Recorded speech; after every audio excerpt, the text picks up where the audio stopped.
Gaming versus EDG, and we have waited 25 minutes for this, and we got another Draven. Holy God, we're already into the thick of things. So, Kalista Lucian already banned away, so we're going to see the Ezreal. Like, Ezreal, I think, just ends up giving this free lane over towards Huanfeng and the Draven, so I'm very excited to see what they can do.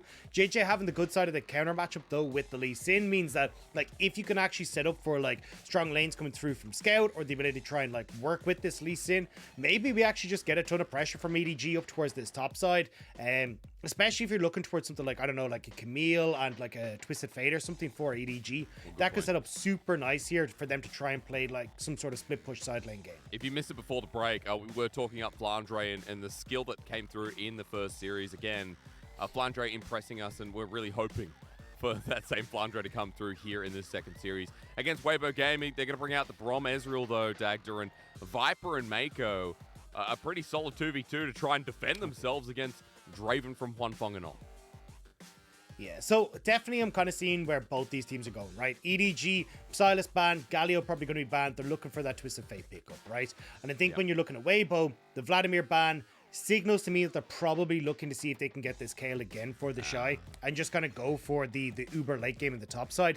The only thing I will say though is, like, traditionally, when you see, like, the Draven, you're playing for that mid-game pressure. So I'm kind of surprised that we're not seeing them just kind of all in on that. Sure. With something, like, a little bit more early. But we'll have to see. Maybe I'm just misreading this because EDG actually banned the Twisted Fate themselves. So maybe they are just worried about Angel trying to play down towards the bot side and not actually take something like the... Maybe they go for the Galio here, or they end up just taking something like the Swain for themselves. But you did raise valid points, and, you know, especially when we talk about the Draven pick. Dagda, I want to do a bit of history, though, because remember that Huanfeng was on IG Young, and once again trained behind Jackie Love. Kind of like we saw, you know, Wink as well, in the same vein on Invictus Gaming. These Draven players coming through behind the man and legend himself. So Huanfeng's going to show us what he can do, but you talked a little bit about setup and what can be brought to this lane. Now, while we don't get the Twisted Fate on the EDG side, I wonder what Angel brings up, because the Ari's banned, that was his speciality in the first series. He's going to try the Orianna, which no one's really playing anymore.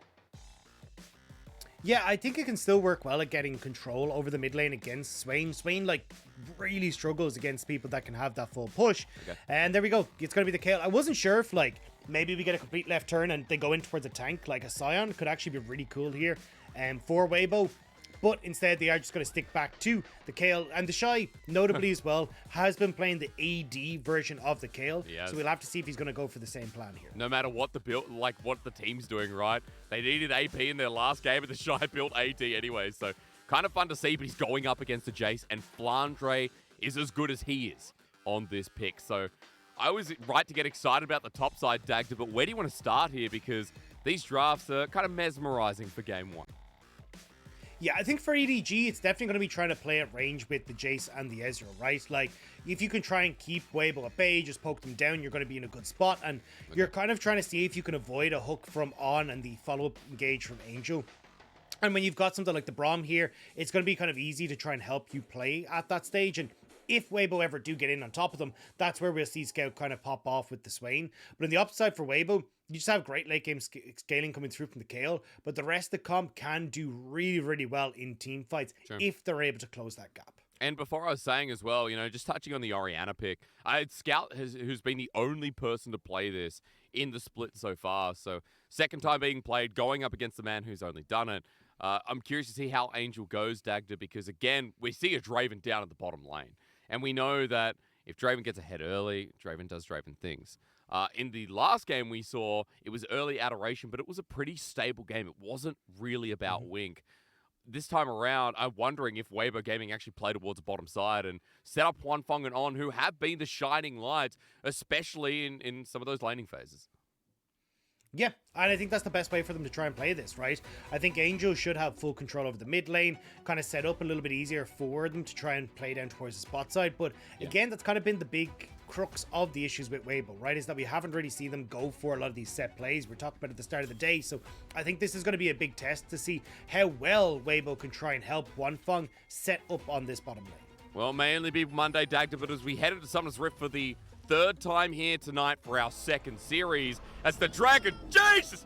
Oh my God, it's TFT again. Oh, holy dooly. Oh, well, okay. we're back. Weibo Gaming versus EDG. It might be a bit of an overreaction, but I am very close to my screen, and that scared the living hell out of me. I'm not going to lie. I just feel bad for the penguin. Look, animal cruelty to start things off on Monday, that's just not my style. I'm just putting it out there. But I'm also very confused by Juan Fogg's choice of skins. It is, It's June, Christmas. but apparently it's Christmas on the Rift, Oh, yeah. Again, sorry for everyone's ears, ladies and gentlemen. That was very full on. Hey, Dagda, so, look, away from the Christmas skins as well, I do agree in questioning it. We do have an interesting game where EDG play defensive towards the bottom side, but you talked about the range. Enlighten me a little bit here about how the laning phase looks between for EDG, considering that last split we talked about them being such adamant and great laners. Yeah, I think on EDG side, right, like Viper and Mako probably just going to take it relatively chill on the bot lane, right? Even though you do have this Draven here, if you ever go for the engage as on, you just end up with the Unbreakable in front of you. You don't really get to trade particularly effectively, right? So you're going to be okay.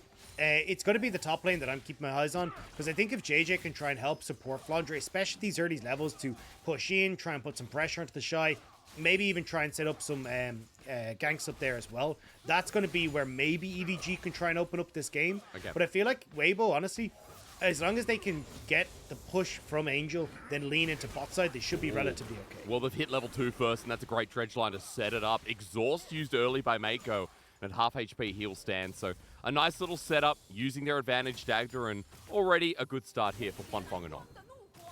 Yeah, and this is what I'm kind of surprised to see SFM like starting on the bottom side, because when I look at like the way the map is set up, right, if Viper's PC could ever work properly, but as SFM, if he had actually started on the top side and moved down into the bottom lane, like that's where you can actually like go, okay, well now we can use the fact we've got this early level 2, we've burned some summoner spells, let's see if we can get Angel to push in and like go for a dive in the bottom lane. But the fact he's going to be on top side means that you've actually got to contest with this Jace now, who has full control over that lane already. I'm sorry, Dagda. Yeah, him is getting me again. But yeah, we'll find out what the pause is, ladies and gentlemen. Hopefully not too long. As soon as I get the information, I'll pass it on. But yeah, you talk about that top side and stopping the Shy here on the KL again. Seeing Flandre on Jace, how many times have we seen him on this pick carry games or at least hold a very steady point? I feel like this is such a comfort for him. And Flandre showing what he did in the first series, kind of giving us a little bit of hope that we do get the Flandre of splits past. Like, Spring wasn't very good, Dagda. Would you say playoffs or Spring all round? Because I don't think he was the noisiest player on EDG. I think it was kind of sad because, like, I think, again, EDG came off the back of Worlds, and I was actually genuinely excited for them, right? I don't know if people really remember, because we had the changes to the TP at the start of Spring, and EDG were doing some really cool things, right? Like, Flandre started to bring in, like, the Vladimir as a counter to the Jace in the top lane, because he wanted to, like, bring in something a little bit funky. He had the Annie that he brought out as well, because Jace was so strong at the time, and, like, it actually was really, really cool.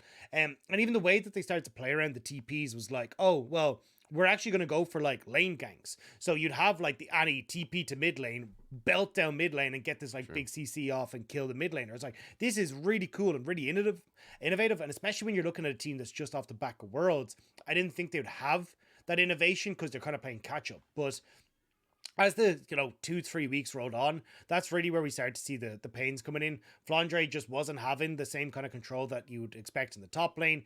And JJ as well was having a bit of a miserable time where I think he was kind of struggling to get used to playing more of the engaged champions like the Hecarim, where he'd kind of just go in gung-ho and not really have anyone there to support him, and end up giving over like early skirmishes. And that was kind of where a lot of EDG's strengths were in 2021, and even just in general, is like how strong their team fighting can be.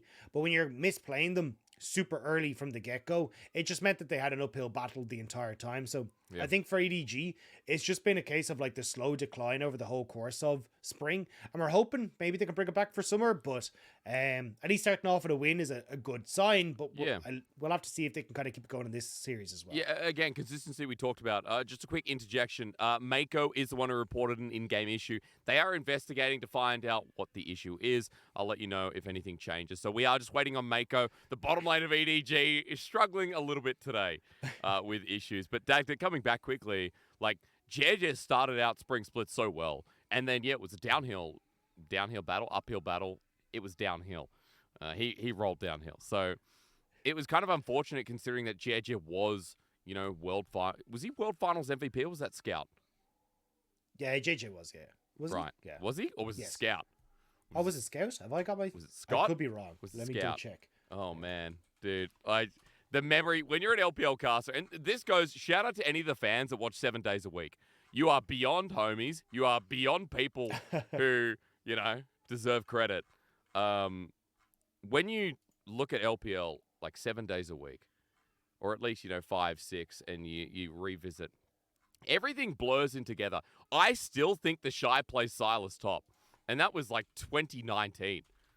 So it just all blurs it together, man. I don't know. It's Scout. It was Scout. It was Apologies, Scout. It was Scout. Hey, okay, all right. Well, look, I guess memory didn't fail me that time around. But anyway, Jer World Finals was pretty pivotal. I think it was even Game 5 where he had such a big role for EDG. So, yeah, again, it was really disappointing. And we are harping on EDG because EDG are a top team. EDG we expect to be a world's representative. I'll say that now, Dagda. I don't know if you want to speak differently. I mean, defending world champions, you'd hope so. Yeah, you would. Like, they're still a great team, right? Still in the top 4 from spring. EDG are a team that I think I put them 4th, actually, on 4th. But, they've still got the talent. They've still got the skill. We remember at Dagda, EDG would just be so great within their lanes. And then it would bridge to a mid-game where they have a gold lead and their team fighting was exceptional. Like, their skirmishing even was exceptional. Yep. So that's what we're looking for in this game. And just to cue in everyone who's waiting here, waiting for Mako's PC to step it up and get us back into this game number 1. Weibo Gaming versus EDG is a pretty hype matchup because remember that, Weibo Gaming, again, are world finalists. Suning world finalists in 2020. EDG world champions of 2021. There's a lot of expectations on the shoulders of these teams, and especially from Weibo Gaming's standpoint, Dagda, they were a team who, made a couple of changes. The Shy came in and kind of struggled in spring to, I guess, have a strong identity where we thought they'd do a lot better. Yeah, and I think that was the funny thing, especially when you look at the Shy coming in. Everyone's like, oh, well, he's going to play his carries, he's going to do his thing. But when you actually, cast your minds back, he honestly looked best on tanks. Like, when he was actually playing things like the Ornn and the Scion and setting up for a strong team fight, because, realistically, Angel and Tuanfeng are exceptional when you actually put them into team fights. And that was kind of the big carry game that Weibo were playing. But they just couldn't really get that to match up again when it got in towards playoffs. And I think by the time you got into the later portion of the split, we got baited. We got baited. Oh, we were so baited. We were so close. Well, wait, have you checked your button? Is your button working? I keep hitting the start cast button or start game button. But let me check. No. I don't have the button. I gave it back to you. I gave the button to you. Did you leave it? Did we leave it in Ushin? We might have left it in Ushin, so that's probably why. Okay. Well, so we should probably. I'll go over to Ushin's later. Yeah. Get the button. Yeah. We need control again, dude. I feel so debated. We're gonna work that one out. I'm assuming Mako's issue still not fixed. However, that is not an official announcement. I am a caster. I am not a 5-head. Dagda, I said before, Weibo Gaming, fell a bit short in spring. Obviously, I felt like this team could be top 4. They finished, 5th and 6th. Just outside of the double elimination. I think I need to give them credit. That's still firmly where we put them, where a lot of us put them. So I guess there are high expectations that Weibo Gaming could be like an unexpected top 4, could fight themselves 5th and 6th again, which makes this match so nice because it is a very high-ranking matchup so early in the season. Yeah, I do kind of feel like, and apologies to Munchables because he's not going to agree with me in this, Weibo just have that, what are you doing there energy. Every time I see them doing well, I'm like, what are you doing? What are they doing in World's Finals? Every other team because there was basically the LPL battle going on in that top side of the bracket where everyone was just having to you had to have JDG, you had Suning, you had top esports, and Suning manager got to beat them the whole way there and then make it into the finals. And you're kind of how did you get here? What has happened? Yeah. And then even when you look at how they were doing in spring 2020 as well, or 2022, sorry, it was how are they second? What happened? How are you here? That feels to be the way I look at this team a lot of the time because I think there are such glaring issues with Weibo, when you look at like how they set up the early game, how they're so inactive, there's no real like linking up between their lanes. SOFM is kind of off doing his own merry little thing, so you never really know like when he's going to get involved. Like it just feels like there's so many ways to exploit this team that it's hard to ever count them as like one of our top 4 contenders. Like even looking towards like a team going towards Worlds, it always feels hard to kind of put them there because it's like, well, yes, individually you have great talent, but from a team play perspective, it feels very hard to kind of look at them and go, oh yeah, they're spectacular at whatever this style is. That's why it's so hard, right? Dagda, right turn.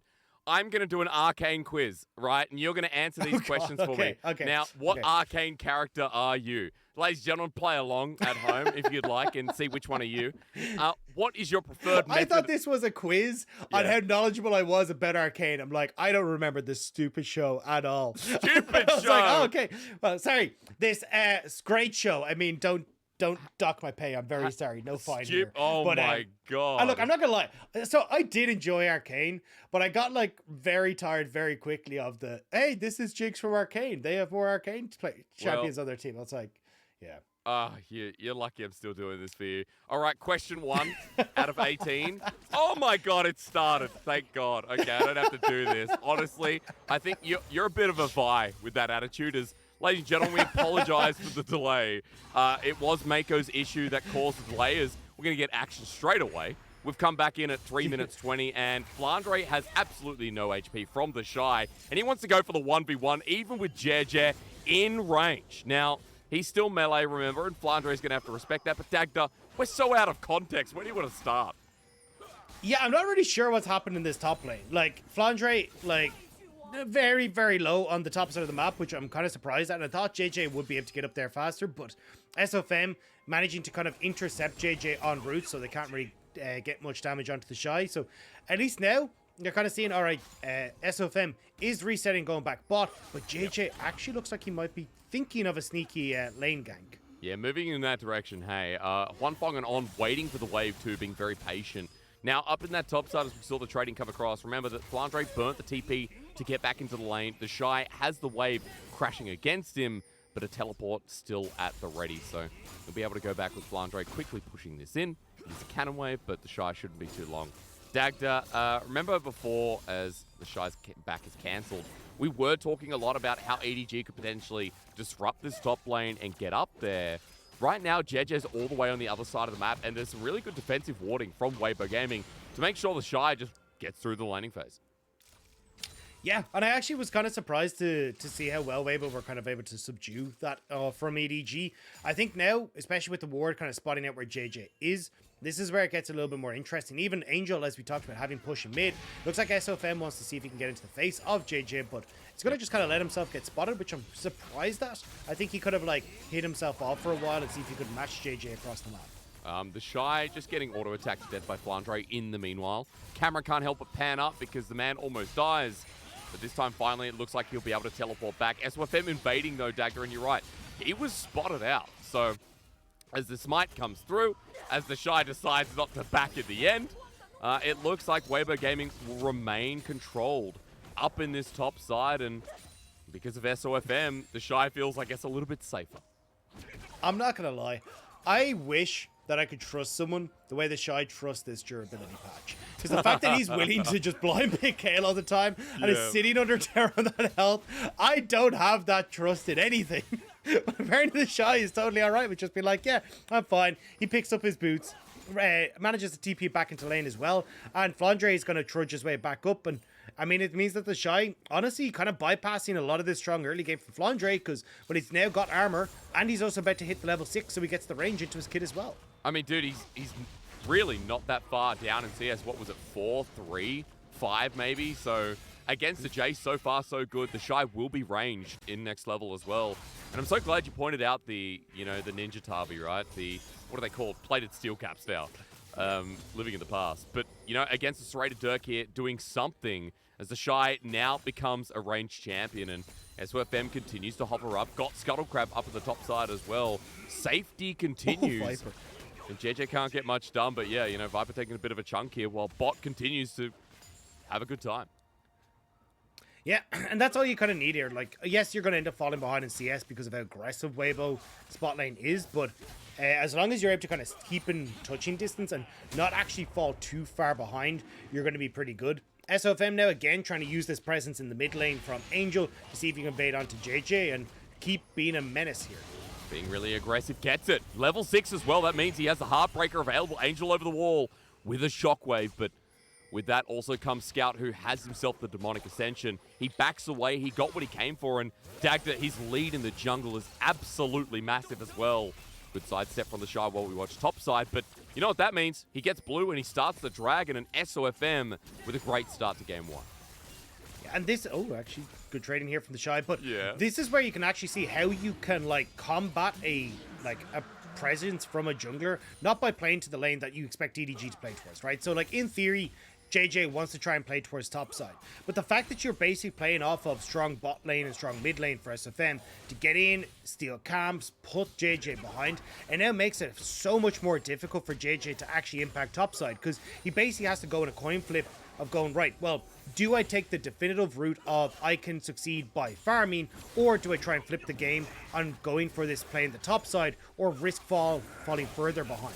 Well, let's pause on that because it's the bottom lane play that gets made first in the 2v2. Mako up with the wall and on, gets absolutely obliterated. Meanwhile, Demonic Ascension popped in the mid lane. Angel has the Shockwave available, but he's waiting. And Never Move again comes through, but the Shockwave tags him back in. Denied while the 2v2 ends up in favor of EDG. Viper and Mako, baby, they're doing it again. And we put the question forward at the start of the day, who was going to end up coming out on top between these two AD carries, and Viper right there putting Feng in his place, losing all those stacks now for the Draven is going to be a disaster, especially when that lane had been going so well. The 2 kills going across, the Manamune completed. It's such a good moment for the EDG support and AD carry. And you know, it could have been a lot worse, but props to Angel there, putting out the fire with an amazingly timed Shockwave. Dagda, we're in replay city here and we get to watch the bot lane play in full. Yeah, so you can see here, On does go in, but remember what we talked about, right? This is why you can't really go aggressive without the AD carry, because Mako just absorbs so much damage with that Unbreakable, and the entire time, right, like everyone's trying to hit On towards Mako, but you're just getting so much damage down as Viper throughout. The auto attacks are coming through gloriously, and they're just able to take down both of them. Easily done by EDG. You know the scene in Game of Thrones? This is a spoiler, by the way. Block your ears if you're not up to, I think it's season 6 or maybe end of season 6. And my partner out there, my fiance, block your ears. So you know when Hodor's there and he's he's actually holding the door, and we find his backstory. And all those zombies, those skeletons are coming through, and they're trying to break through the door. That's what it feels like getting against Brom. With the damage we saw in the bottom lane, Mako absorbed everything in the kitchen sink, and now because of a Dagda, Viper's 2-0, he has a man immune. It's such a big start for EDG, considering we just talked about their strength being their strength within lanes, and Viper and Mako showed us that in spring. Yeah, and again, this just kind of opens up a lot here for EDG, right? So you can get the push onto bot side. You can even start to rotate up towards Rift Guard if you want to. It looks like they don't really want to commit to that, though, just because Scout, again, is struggling to get control over this mid lane because of just the way this matchup functions. So instead, they're just going to try and use this to turn in 2 plates on the bot side instead. And already 1 taken, 2 going to be coming through very shortly. And Viper kind of set himself up as a big carry now for EDG. So what do you do on Weibo Gaming side, Dagda? Because as Herald gets started out here, as even Mako moves up to help secure, you talked to me about, well, Weibo Gaming have a bit of, mix and match here with scaling. We have the Shy up on the Kale, who's in a dangerous place to be ganked. Angel here on the Orianna. I might need to pause because Scout's here, never move out of range. But Feng is now not in a position where he's dominating lane. He's not the Draven who's snowballing. Maybe the wrong time to ask it, Dagda. What do you think? Yeah, we're definitely having a fight. Okay, hold the thought, though, because SOFM comes around with an instant flash. Shockwave good as well. Angel once again calling in clutches. The Shy gets the kill. The Kale up and easy. The Never Move to slow down Flandre and Mako on the run. And already EDG not going to have fun in front of the Herald anymore, and SOFM returns to start it for the second time. Yeah, just a mixed bag of decisions there from EDG, right? They try to move up to top side to get a pick onto the Shy because they want to try and get push for Flandre. But that means that then they're delaying the time to actually kill the Rift Herald. Viper had decided not to move up, so they hadn't committed with the bot lane that was winning on the map for EDG. So it means that they've kind of just been pulled several different directions, no one really picking one, and Weibo managed to actually get a pick of themselves and should be now in a much better spot. You see it here, right? Like, you've only got Ezreal in the mid lane here. JJ has kind of been taken down from several different directions, and SOFM, beautifully done there. The flash forward to get the play, even getting the predict on the damage onto JJ as well, so he's out of the equation. And from that point forward, On is just already roamed up, so he's able to help out beautifully. A nice little sync up there from SOFM and Angel. We highlighted Angel quite a lot. We said SOFM in the first series had some dull moments, but nice to see them working together. Dagda, though, as we come back, and Herald does go over to Weibo Gaming, EDG's bottom lane is still ahead, so the play doesn't go too well up there, but EDG don't care because their Ezreal is massive. Viper just got so much plating towards himself, and JJ wants to double down. Yeah, JJ trying to see if he can make the play in the bottom side. Good poke on towards On and Huanfeng. And I mean, even if you want to just kind of hold this here, there's no need to commit to the dragon as JJ starts it, because you've got push in mid, Rift Herald's there, you've got move on bot. I don't know if this is the best time for EDG. And Angel's poked out Scout a little bit as well. The Herald will disappear, but plating given over to Angel as he moves over. Still confident here in the strength of Viper as SOFM gets tagged away. Sonic Wave's there from JJ, the kick backwards as well. SOFM has his ulti to get out, but he's on the wrong side of dodge. True shot barrage. Man, there you go. You get the Korean sniper from Viper at the 3-0 start that every Ezreal wants.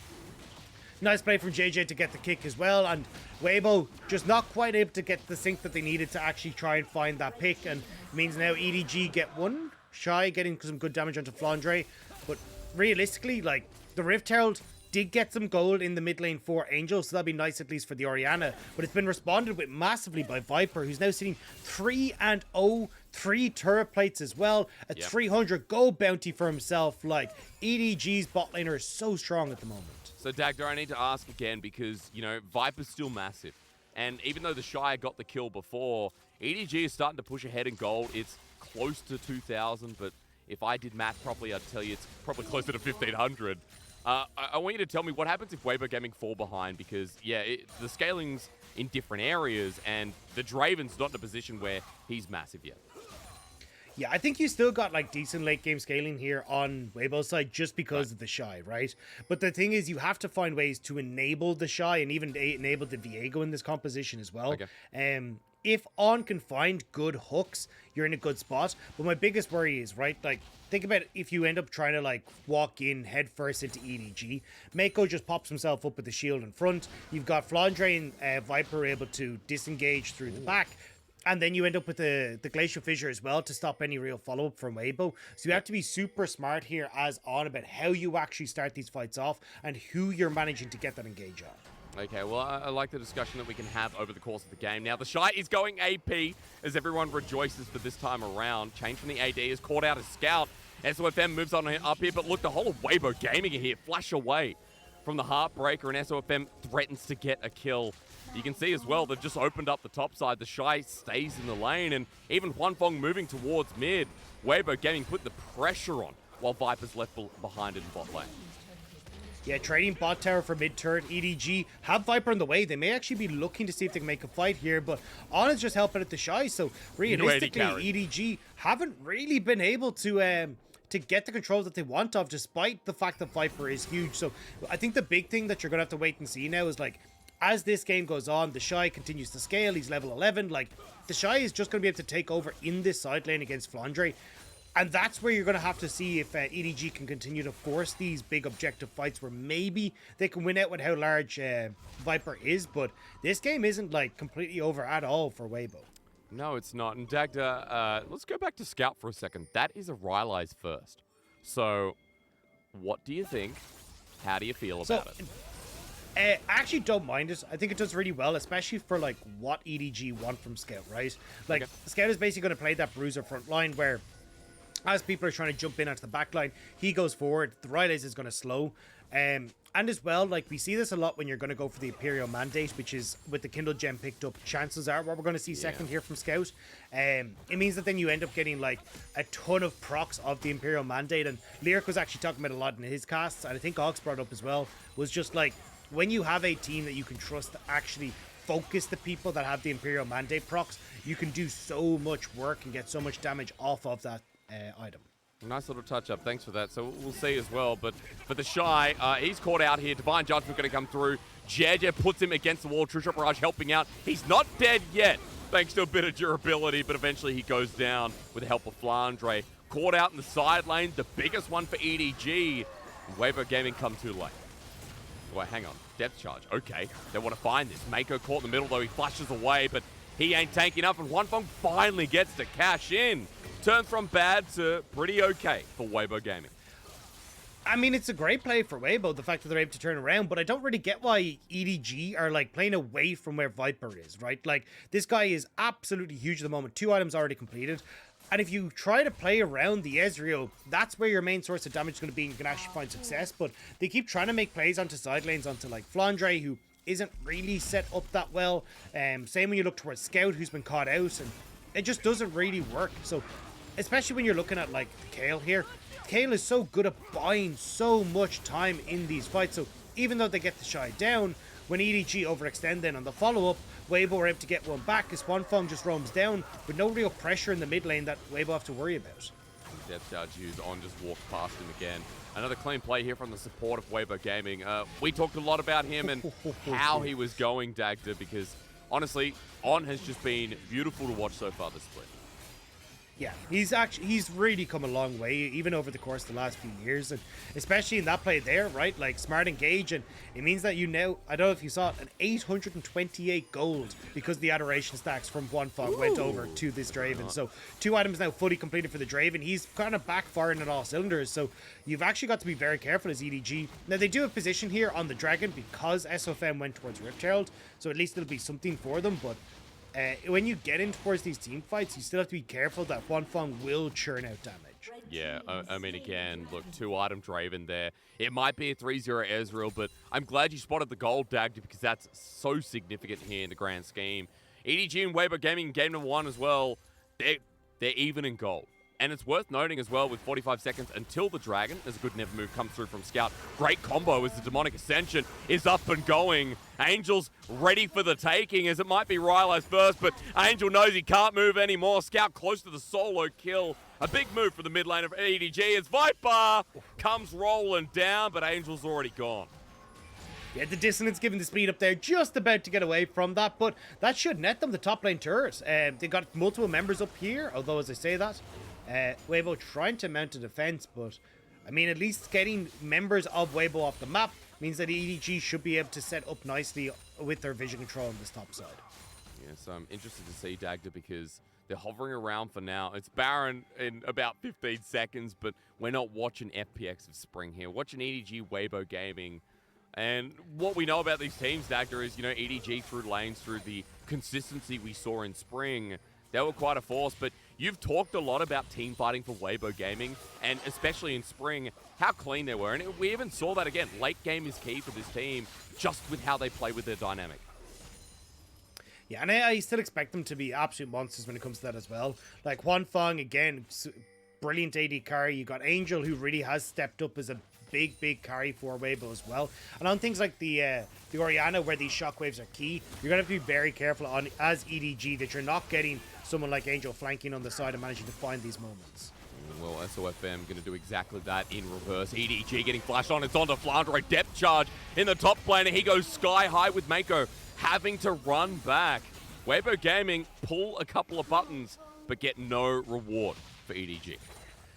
That is pretty big, though, because the fact that you have no flash on Flandre is actually going to be pretty significant for the Dragon in 3 minutes' time. Like, On will still be able to have that depth charge, can still, like, hex flash over walls and find engages, but the big one is actually getting some member of EDG that you know is just going to be stuck if you land that CC down, and that's exactly what Flandre is for this team. It's a way for Weibo to start fights and try and break the poke that could happen at these Dragons at a later stage. Well, we've got 1 and 2 minutes 30, Dagda, and I'm going to bring you back because we're looking at 2-item territory here as well.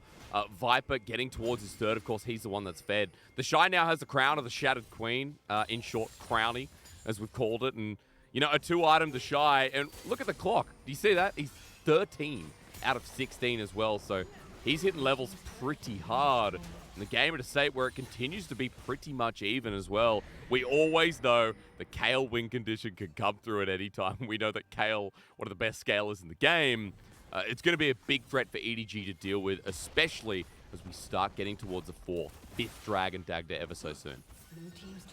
Yeah, I mean, I genuinely am a bit worried for EDG here. Like, they haven't really kind of picked up the pace of the game enough where you can actually just run away with this and, like, one fight can end the game, right? Like, you're realistically going to be waiting here for like more dragons to spawn, and this just gives that time for the level 16 to be hit by the Kale. Now, charge won't happen on the bot lane, which is a bit unfortunate with the Rift Herald, but it doesn't really matter. You've got all these outer turrets down. You're giving these long lanes to the Shy, giving them the opportunity to continue to just farm insides, and I mean, this Kale is going to be a serious issue for EDG.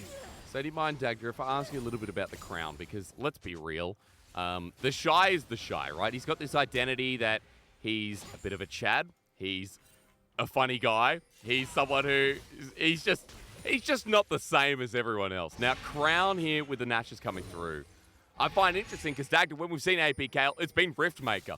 It has pretty much always been Riftmaker. Yeah, I'm actually not a fan of it because, like, when you look at like the poke that can come through from EDG, you're going to get that proc super easily, right? It's not like you're going to get full value out of it. I actually think the Riftmaker would have been a way better choice, because even when you look at like burst damage on EDG, it's not exactly that high, right?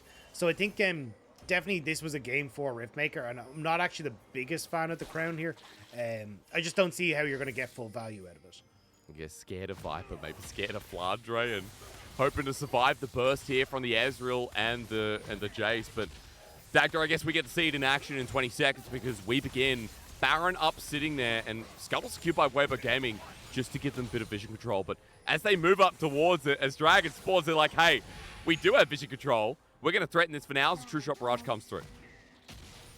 Yeah, 3 seconds on Dragon, though. You can see Flandre is going to move down into that. So, here's the flash. It's cheeky. On to Mako, no. The Hex Flash cancelled in the end, and Mako doesn't have to burn his own. SOFM trying to play with snakes and ladders here on the back end. And once again, we A-ramming for the time being, but Flandre, the only person not there. He's taken Dragon by himself as SOFM won't get there in the nick of time. That's Soul Point given away, and EDG play the con game. Yeah, I mean, Weibo tried to bait them into the top side of the map, but EDG just kind of called the bluff. Flandre moves back down, and it means now, remember what we were saying, like, the opportunity to try and punish the fact there was no flash on Flandre, like, punish the fact that you can actually have these big setups, but unfortunately for Weibo, they don't actually find that moment, and now all summoner spells are back up for EDG, so point for them as well. Just a really nice way of playing the map there from EDG and calling Weibo's bluff. We still got gold even, but yeah, we know that in 4.5 minutes, Weibo Gaming have to be there. Otherwise, Ocean Soul over to a Swain, to an Ezreal. That's pretty damn bad. So, Dagda coming through. Let's start talking a little bit about what you come to expect, like how Weibo Gaming set themselves up for this threat. Because EDG have a lot of options. I mean, they can threaten the Dragon, then move to Baron, and Weibo Gaming have to be at their whim. Yeah, I think that's the bit. So, the good thing for Weibo is that they can tend to win out on like any sort of mid push, right? Because they are just so much stronger. Being able to like threaten the engage means that EDG inevitably have to back off. So they should be able to get wave push and then have control over which side of the neutral they want to go for, and then try and deny vision. But they just need to do it sooner. Like for Weibo, they're kind of caught between, oh, are we trying to bait Baron? Are we trying to go out for Dragon? And they just never actually made a decision, even on an engage when Flandre wasn't there. So I think it's just having a bit more confidence in themselves that they actually can go for these plays. And even now, Weibo are trying to use that fact again, right? Like deny vision for EDG in towards the Baron, and then allow themselves the opportunity to maybe EDG poke their head into the wrong place, and On can hit them with the hook. But it's so hard, even without vision, right? The Swain Vision of Empires there. Going to spot them out. Viper with his True Shot Barrage. Flandre from range and Shock Blast in front of the pit. So there's always a way to spot out, and after the wave gets pushed in, EDG might have their turn of it. Now playing in the shadows, ready to clear out vision themselves. Not much in front of the Baron area, and EDG hoping that Weibo Gaming need to come and check. Yeah, again, like for EDG, it's about landing like a couple of those mystic shots from Viper, like that big shock blast from Flandre. Like if they can get that damage to stick, they're going to be in a good spot. And even as you can see, just the complete lack of vision will mean that EDG actually will start up this Baron, but Weibo very aware of it. But SOFM's walking in by himself. A little bit of an inkling here from EDG is, remember, Huanfeng used the Whirling Death to spot it out. EDG still playing with fire here in front of the Baron, and SOFM, he's going to be slowed down walking on in at 5k. It's continuing on. EDG want to flip this one as teleport being burnt from the Shy, but it's gone. EDG have taken the Baron in game number 1. The Shy coming in the aftermath. He's not level 16, but it's a Kale with range as SOFM takes a tag, and EDG are out of there, burning a flash on Flandre, on Scout with his Ghost, and the Baron is all theirs for it.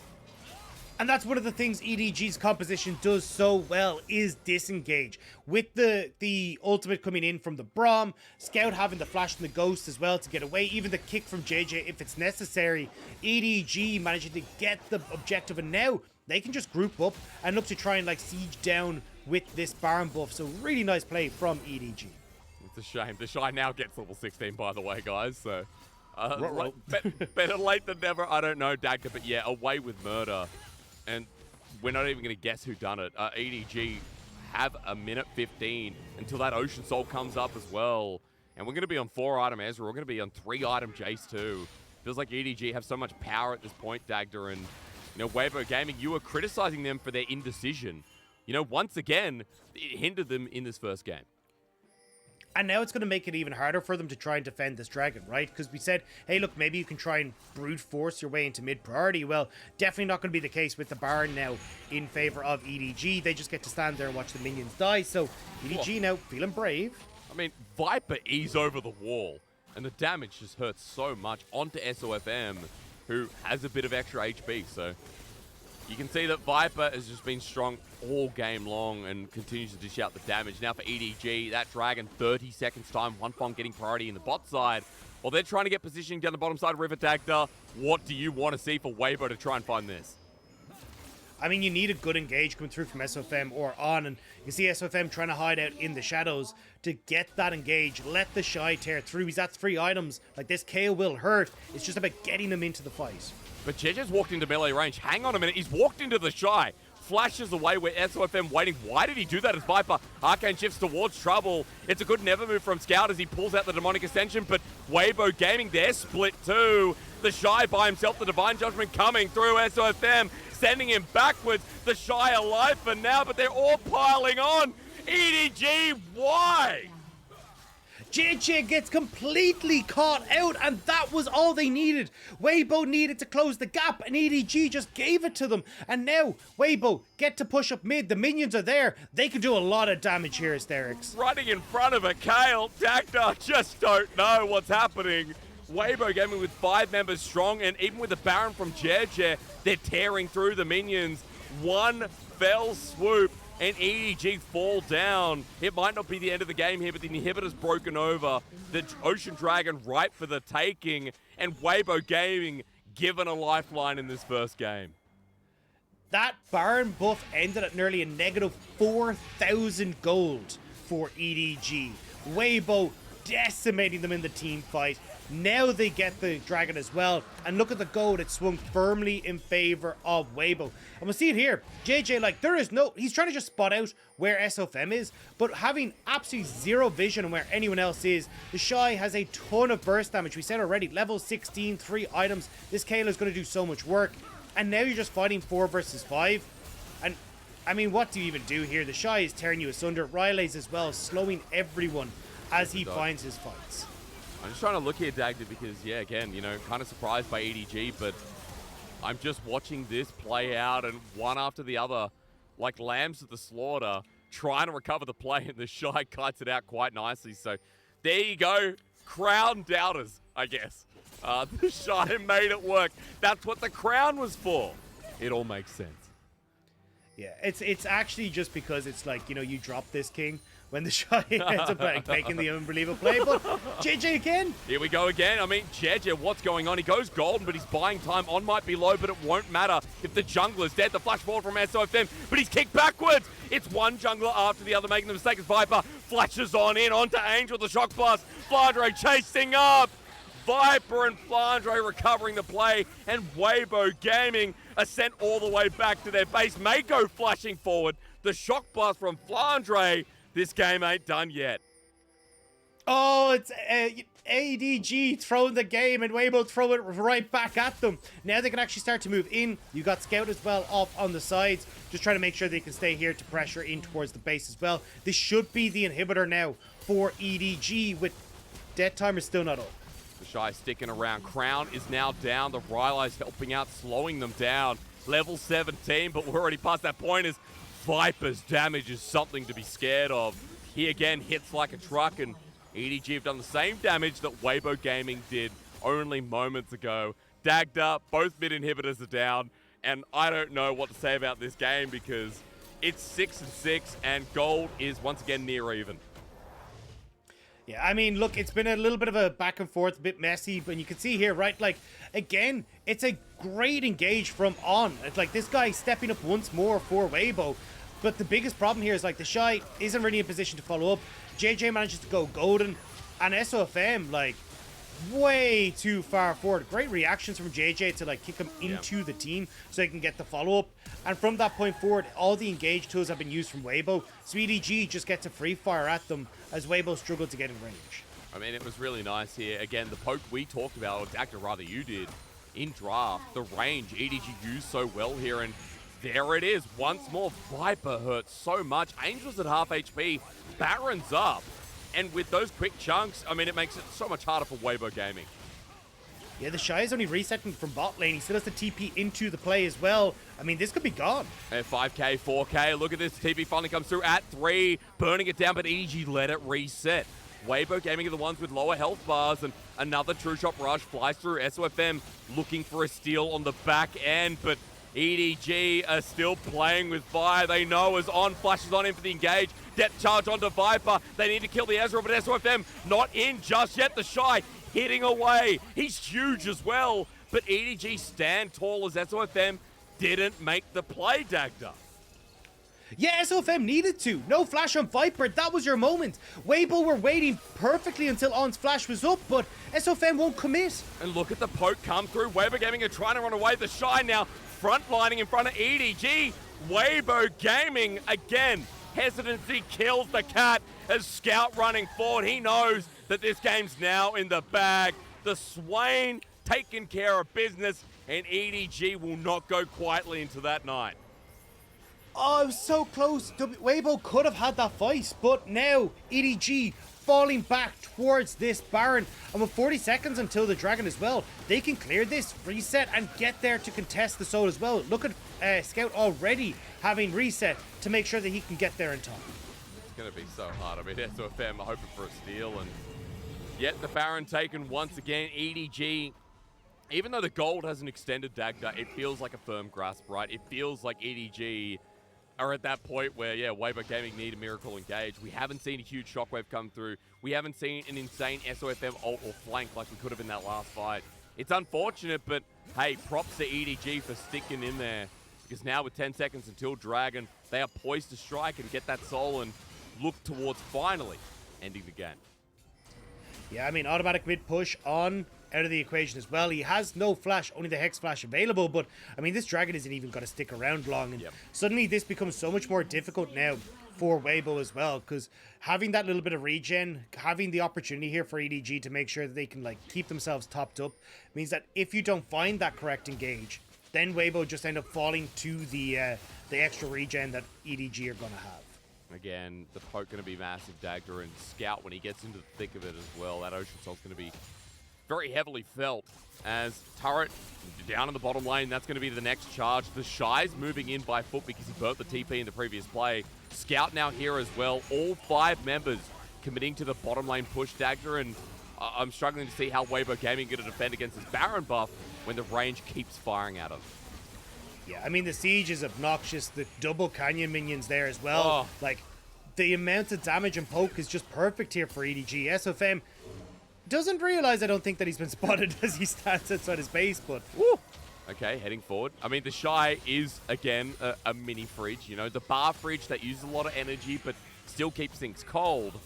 As On needs to find the engage here. EDG positioning again to go aggressive as SOFM. Dodging away from the ulti, but Angel does not. He gets knocked up and flashes away. The Shy is the saving light of Weibo Gaming, but at this point, it's looking hard as EDG, again, get another inhibitor. And Dagda, they're using Baron to push in and try and find a win. Yeah, good news at least for Weibo is that the top lane wave is not in a position, but I mean, EDG don't really look like they want to back. They're just waiting for the next line of minions to just conga line their way in. Waiting for the poke as well. Viper and hitting there, and the never move connects. Got him as the poke follows through as well. On and SOFM at half HP. Beautiful stuff from Flandre as the Whirling Death adds a couple of layers, but remember they have Ocean Soul, and the Shy does not. He's defending by himself with the True Shot Barrage, even adding a bit more depth to that. They successfully defend Dagda, but it looks like an onslaught. Yeah, I mean, there's still one more wave to go with 15 seconds. This is it. Can they hold? Watch Flandre as well. Onto Scout. They find a target. Weibo Gaming want to make their line, and the Samba On is already dead before the fight starts. EDG now in a 5 versus 4. It's one Fong running for the base. The Shy, the shining light, blown to smithereens. Flandre and Viper hurt like hell as Jeje with another sick kick flash. EDG, they were hanging for a bit there, but Game 1 belongs to them. And EDG managing to bring it back. It looked a little bit dodgy in the mid-game when we got to those fights, but able to orchestrate it so well. And oh yeah, a bit